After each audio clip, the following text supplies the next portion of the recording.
प्यारे बच्चों, नरेश गुप्ता क्लासेस में आपका हार्दिक अभिनंदन है।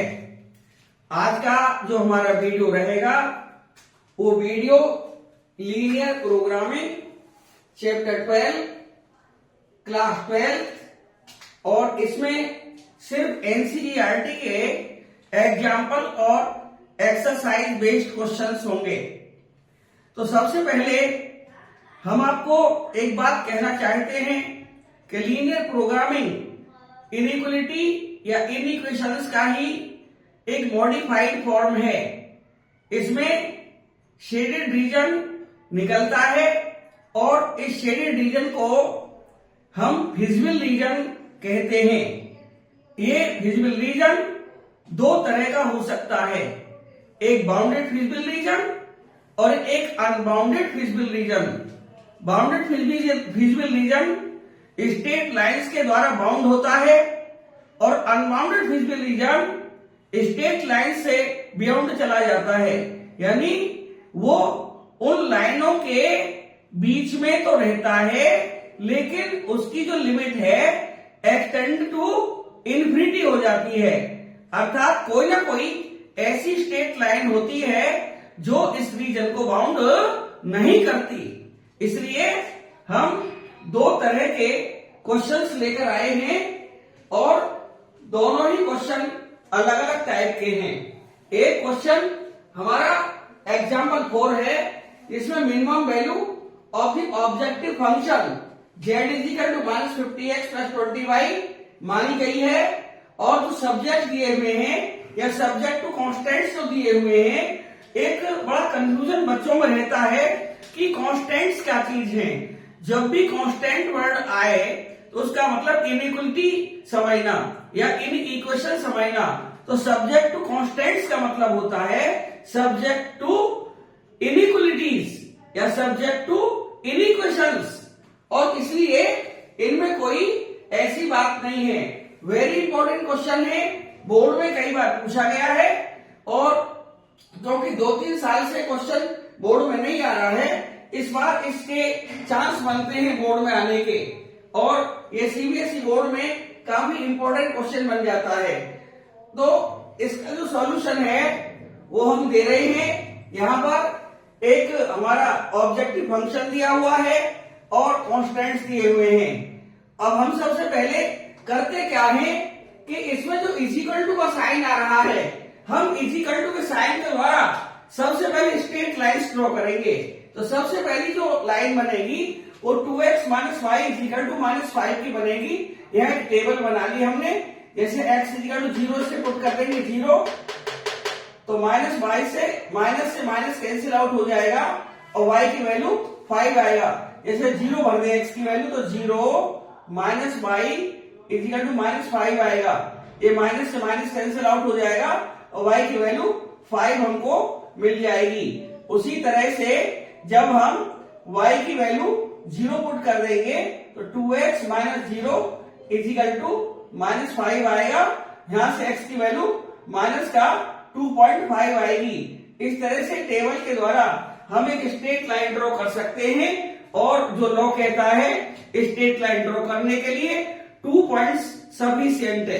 तो यहाँ पर जो 2 पॉइंट है हमारे पास में 0,5 0 1 2 3 4 5, एक हमारा पॉइंट यहाँ पर आ गया और एक 0, माइनस का 2.5, 0 यहाँ पर है, 2.5 1 2 3 यानी 2 और 3 के बिल्कुल मिड वे पे, 2 और 3 के बीच में बिल्कुल यहाँ पर एक लाइन यानी एक पॉइंट यहाँ पर मिल गया और इन दोनों पॉइंटों को 0 5 और जो हमारा -2.5 और 0 है, यहां से एक स्ट्रेट लाइन हमने ड्रॉ कर दी, एक लाइन ड्रॉ कर दी है। अगली जो हमारी इक्वेशन है वो 3x + y = 3 है। तो यहां पर भी x 0 कर देंगे तो y 3 आएगा, y 0 कर देंगे x की वैल्यू 1 आएगी। अब एक स्ट्रेट लाइन इससे हम ड्रॉ कर लेंगे, x = 0 और y = 3।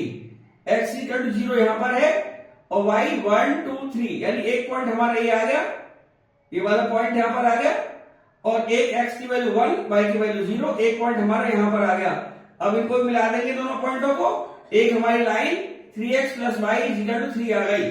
अगली जो लाइन है 2x - 3y = 12 है, इसमें भी x 0 भर देंगे तो y की वैल्यू -4 आएगी और y 0 कर देंगे x की वैल्यू 6 आएगी। तो यहां से भी एक हमारी स्ट्रेट लाइन ड्रॉ की जा सकती है और वो ये वाली लाइन है 6,0 और 0,-4 0 -4 1 2 3 4 -4 ये नीचे की साइड में ये दोनों पॉइंटों को मिला देंगे तो हमारा 2x - 3y = 12 आ जाएगा। अगला x = 0 जो लास्ट में है 5 नंबर में, यहां पर x = 0 y = 0। x = 0 y axis होती है और y = 0 x एक्सिस होती है। तो x एक्सिस ये रही, y = 0 और y एक्सिस x = 0 ये रही। ये हमने दोनों लाइनें ऑलरेडी ड्रॉ कर रखी है, x एक्सिस और y axis. y axis x axis ये हमारा ओरिजिन है जहां से कि सारी डिस्टेंस मेजर होती है। इस तरह से हमने ये स्ट्रेट लाइन ड्रॉ कर ली 1 2 3 1 2 1 2 और 3 स्ट्रेट लाइन ड्रॉ कर ली। अब हमको सिर्फ ये देखना है कि हमारा रीजन किधर आएगा और रीजन का ही हमारा विजन है। तो क्या करना है कि सबसे पहले हमको ये देखना पड़ेगा कि इक्वल टू का साइन तो हमने ले लिया। जब इक्वल टू का साइन हमने ले लिया तो हमारी वाली जो सेकंड नंबर इन इक्वेशन है वो 2x - y > -5 बची है। यही प्रोसीजर थर्ड फोर्थ में भी करेंगे।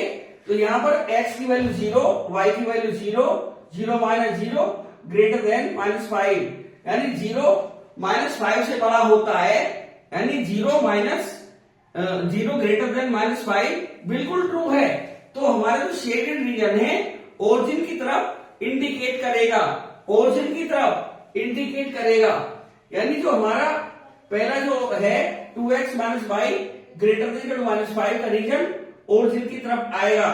यानी 2x - 5 ये वाली जो लाइन हमने ड्रॉ करी थी इसका रीजन इधर ओरिजिन की तरफ आएगा, यानी ओरिजिन की तरफ ऐसे आएगा, ये वाला रीजन आएगा।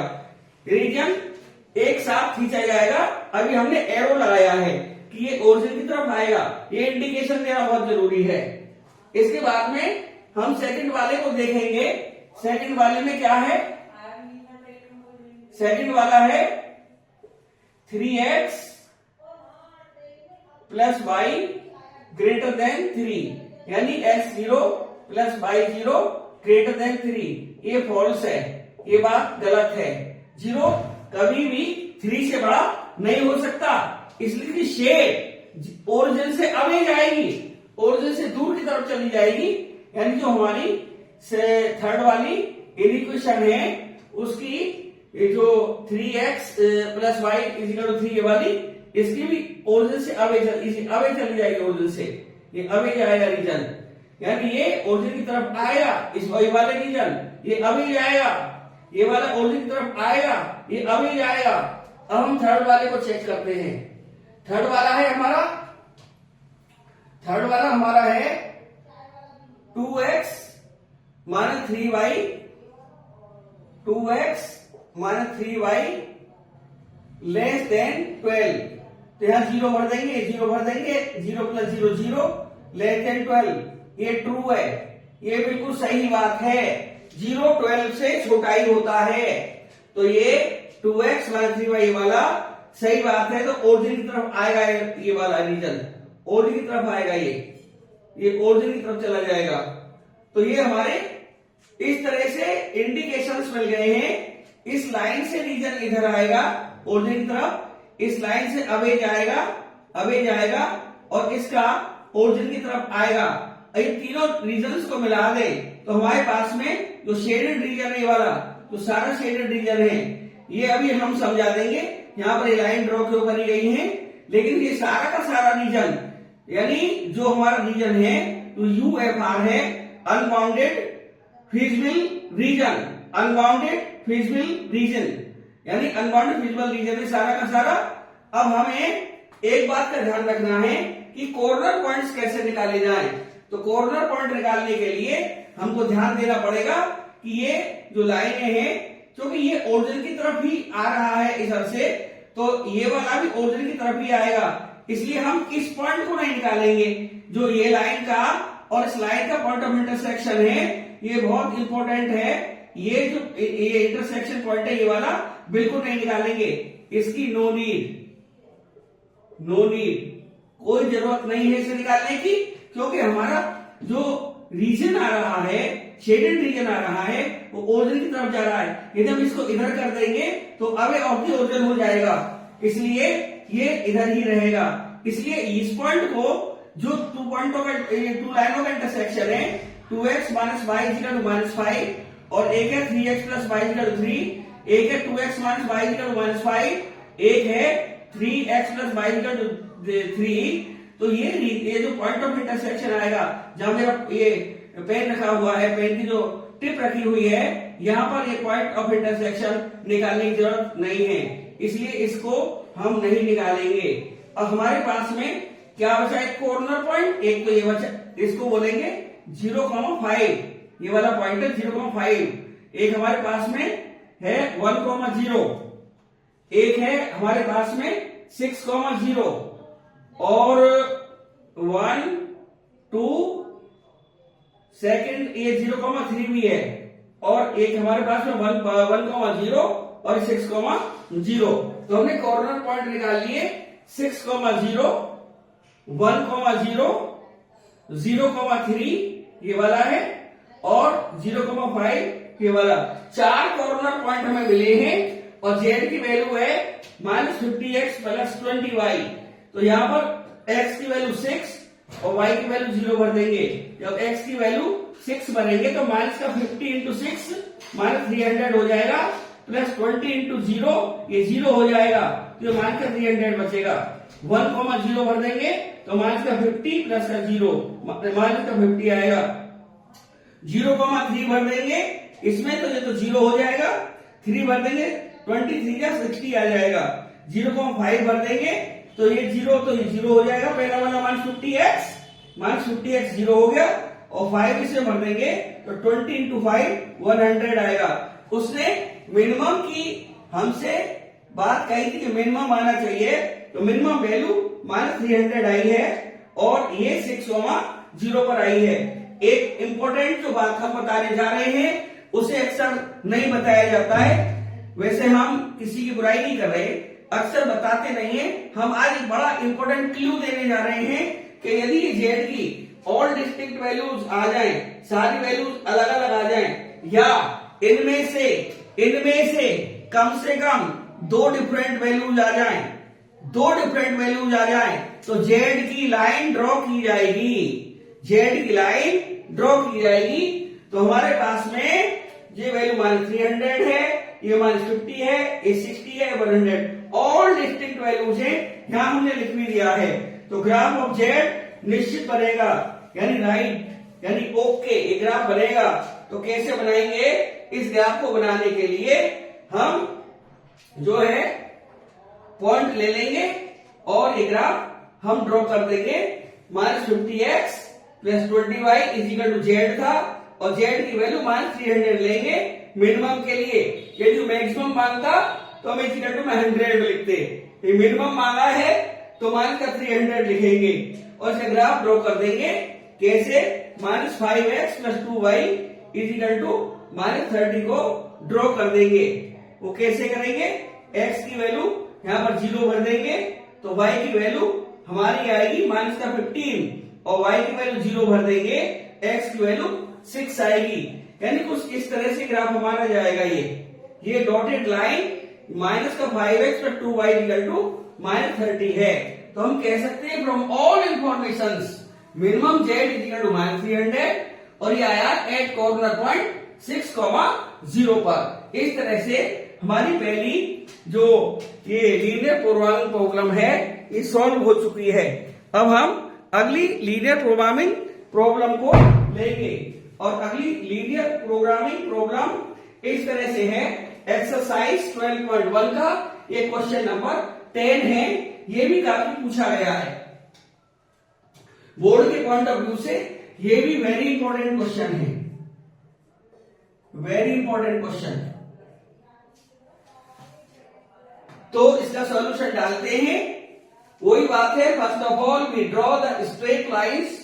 तो first of all we draw the straight lines from, अब यहां पर जितनी इनइक्वलिटीज हैं, इनइक्वलिटी है हमारी x minus y less than equal to -1, और एक है minus x plus y less than equal to 0, और एक x greater than equal to 0, y greater than equal to 0। इनसे स्ट्रेट लाइन बहुत इजी बनती है, x इक्वल टू 0 यानी y एक्सिस, और y इक्वल टू 0 यानी x एक्सिस। यहां पर सबसे पहले ये तो बहुत आराम से बन जाएगी, ये y इक्वल टू 0 है, x एक्सिस है, और ये x इक्वल टू 0 ये y एक्सिस है। तो हम अब मेन हमारे पास में ये दो ही इनइक्वलिटी बची है, ये वाली, इनको स्ट्रेट लाइन में कन्वर्ट कर देंगे। स्ट्रेट लाइन में कन्वर्ट करेंगे तो x minus y equal to -1, यहां से हम टेबल बना लेंगे, x इक्वल टू 0 पुट कर देंगे तो y की वैल्यू 1 आएगी, और y 0 पुट कर देंगे x की वैल्यू -1 आएगी। अब यहां से x की वैल्यू 0 और y की वैल्यू 1 हमारे वाला पॉइंट आ जाएगा, और एक x की वैल्यू -1 और y की वैल्यू 0 पॉइंट आ जाएगा। यहां से स्ट्रेट लाइन ड्रॉ कर दी वाली, x minus y equal to -1, ये हमारी स्ट्रेट लाइन है, और एक है हमारी minus x plus y equal to 0, यानी y इक्वल टू x की वैल्यू 0 तो y की वैल्यू 0, x की वैल्यू 1 तो y की वैल्यू 1, x की वैल्यू 0 y की वैल्यू 0, ये पहला ओरिजिन हो गया, और x की वैल्यू 1 y की वैल्यू 1। यहां से स्ट्रेट लाइन हमने ड्रॉ कर दी, minus x plus Y is equal to 0। अब हमारे पास में जो पॉइंट बचे हैं वो है, अब क्योंकि इजिकल टू लाइन तो इजिकल टू तो कंसीडर हो गया, इजिकल टू साइन कंसीडर्ड। अब क्या बचा हमारे पास में, हमारे पास से बचा x minus y less than -1, और एक बचा माइनस एक्स प्लस वाई, ये बचा लेस देन 0। तो यहां से आएगा 0 0 पुट कर देंगे तो ये 0 minus 0 less than -1, 0 minus 0, x की वैल्यू 0 y की वैल्यू 0 भरने पर ये 0 माइनस 0 लेस देन -1 आया, यानी 0 लेस देन -1 आया इंप्लाइज करके। तो क्या ये सही है? नहीं, ये बिल्कुल फॉल्स है। 0 तो -1 से बड़ा होता है, इसलिए हमारी जो शेड है ओरिजिन से अवे चली जाएगी, यानी जो x minus y to minus बन गई, जो हमारी लाइन स्ट्रेट लाइन थी, इससे ओरिजिन से अवे जाएगी, यानी इस तरह से हमारे ये शेड आ जाएगी, अवे अवे अवे अवे, यहां से जो बना सकते हैं अवे अवे अवे, ये पूरा अवे जाएगा। और अब हम सेकंड वाली जो इनइक्वेशन बची है, हम एक बार फिर कह रहे हैं, इक्वल टू का साइन हमने कंसीडर कर लिया है स्ट्रेट लाइंस ड्रॉ करने में, इसलिए हम केवल अब इनइक्वालिटी का साइन ही रखेंगे, क्योंकि इसमें दोनों साइन आ रहे हैं, इसमें भी माइनस एक्स प्लस वाई। अब लेस देन 0 ही हम लेंगे, अब हम 0 पुट कर देंगे, 0 प्लस 0 लेस देन 0, यानी 0 लेस देन 0। अब यहां पर एक समस्या पैदा होती है, 0 0 से छोटी होती ही नहीं है, 0 0 के इक्वल टू होती है, लेकिन इनइक्वेशंस में, इनइक्वालिटीज में हम इक्वल टू का साइन लेंगे भी नहीं। तो यहां पर हमने देखा कि 0 लेस देन 0 ना तो ट्रू की मालूम पड़ रही है, ना यहां पर फॉल्स की मालूम पड़ रही है। ऐसी कंडीशन से बचने के लिए हम एक उपाय बताए दे रहे हैं, यानी y लेस देन x हो जाएगा, इस पर फोकस करना है। कभी x ग्रेटर देन y आ सकता है, या 2x ग्रेटर देन y आ सकता है, 2y ग्रेटर देन x आ सकता है, 2y ग्रेटर देन 3x आ सकता है, कोई भी आ जाए, हमें सिर्फ डिजिट छोड़ देने, जो भी न्यूमेरिकल वैल्यूज या coefficient of x and y आ रहे हैं उनको छोड़ दिया जाएगा, हम सिर्फ x और y लेंगे और उनमें रिलेशन देखेंगे कौन किससे बड़ा है। यहां पर y लेस देन x है, या ये कहा जाए कि x ग्रेटर देन y है, तो ये x बड़ा है y से, इसलिए शेड टुवर्ड्स x एक्सिस, ये 100% सही है, 100% सही है। x जब y से बड़ा हो गया है तो शेड x एक्सिस की तरफ कूच करेगी, यानी ये जो शेड है हमारी x एक्सिस की तरफ आ रही है, बिल्कुल आ रही है। इसमें यदि y ग्रेटर हो जाता तो हमारी शेड कुछ इस तरह से जाती और यहां पर हमारा कॉमन विजिबल रीजन बन जाता, लेकिन यहां पर ऐसा नहीं है। यहां पर x y से बड़ा है तो शेड x एक्सिस की तरफ आ रही है, ये ध्यान देने की बात है और कोई बात नहीं है इसमें। बस इतना ही ध्यान रखना था। हमने शेड को क्लियर करने की बहुत कोशिश की है। मैं फिर कह रहा हूं, x यदि y से ग्रेटर है तो x की तरफ, x एक्सिस की तरफ शेड बना देना, और यदि y x से बड़ा है तो हमारा शेडेड रीजन y एक्सिस की तरफ जाएगा। तो इस तरह से इसका शेड इधर ही आएगा, क्योंकि यहां पर हम फिर कह रहे हैं y लेस देन x है, x ग्रेटर देन y है, इसलिए शेड हमारी x एक्सिस की तरफ जाएगी, शेड x एक्सिस की तरफ जाएगी और x एक्सिस ये वाला है, इधर ही शेड आएगी। यानी इस बार तो कोई लाइन किसी लाइन से मीट ही नहीं करी, वो ऊपर को चली गई, एक नीचे को चली गई, बीच में खाली जगह रह गई, यानी नो विजिबल रीजन। कोई लाइन किसी लाइन को इंटरसेक्ट करके नहीं गई है, इसलिए इसमें नो विजिबल रीजन आएगा। इसलिए कोई कॉर्नर पॉइंट भी नहीं निकल कर आएगा। जब कॉर्नर पॉइंट नहीं निकल कर आएगा, और जेड किससे निकलता है? जेड कॉर्नर पॉइंट से निकलता है, और कॉर्नर पॉइंट आया नहीं।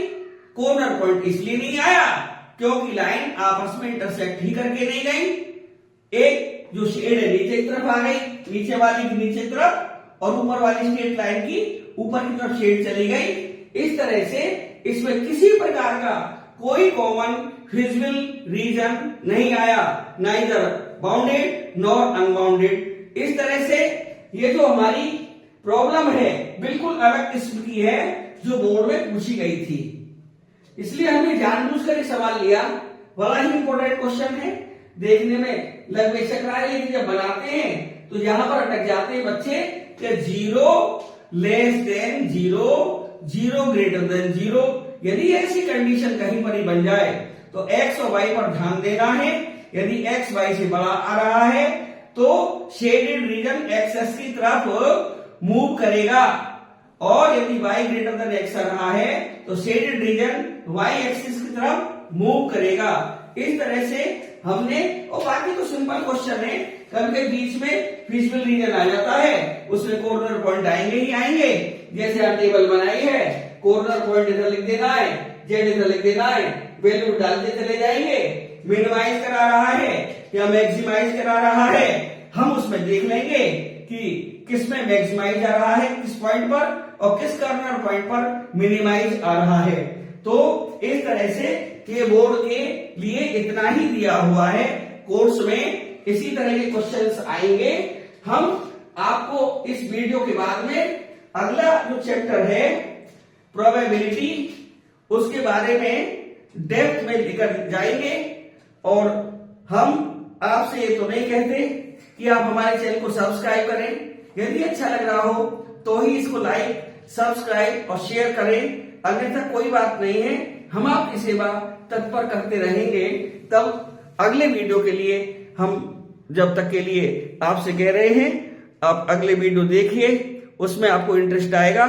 तो तब तक के लिए धन्यवाद।